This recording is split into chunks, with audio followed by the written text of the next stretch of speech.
देखिए, आज कांग्रेस पार्टी के अध्यक्ष श्री मल्लिकार्जुन खड़गे जी और हमारे नेता श्री राहुल गांधी जी के आदेश पे पूरे देश में हर जिला हेडक्वार्टर पर ये धरना प्रदर्शन किया गया।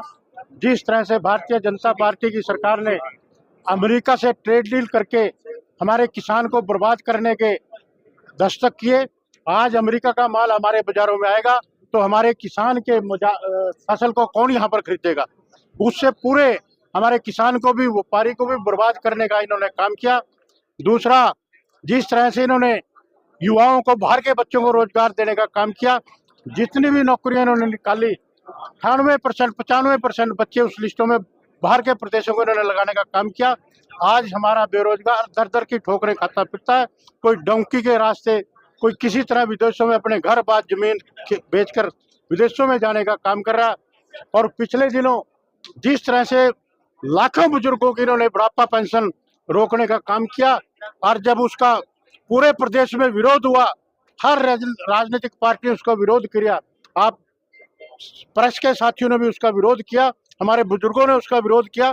सरकार दबाव में आई और वो पिछली रुकी पेंशन इन्होंने डालने का काम किया।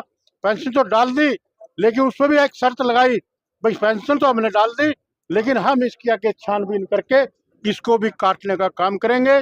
हम पूरी तरह से बुजुर्गों के साथ खड़े हैं, किसी की हम पेंशन कटने नहीं देंगे। इसी तरह से पिछले चुनाव से पहले जिस तरह से इन्होंने लाखों बीपीएल परिवारों के कार्ड बनाने का काम किया और चुनाव के बाद लाखों कार्ड इन्होंने काटने का काम किया, ये उस गरीब परिवार के साथ भी इन्होंने बहुत बड़ा धोखा किया। वो राशन कार्ड भी हम मांग करते हैं दोबारा से बनाने का काम करें। और इन सब मुद्दों को लेके हम सड़क पे भी लड़ाई लड़ेंगे और विधानसभा में 20 तारीख से विधानसभा का सेशन शुरू होने वाला है। हमारे विधायक मनदीप जी, रामकरण जी, अशोक अरोड़ा जी और पूरी कांग्रेस पार्टी इसकी विधानसभा में लड़ाई लड़ने का काम करेगी। शुक्रिया।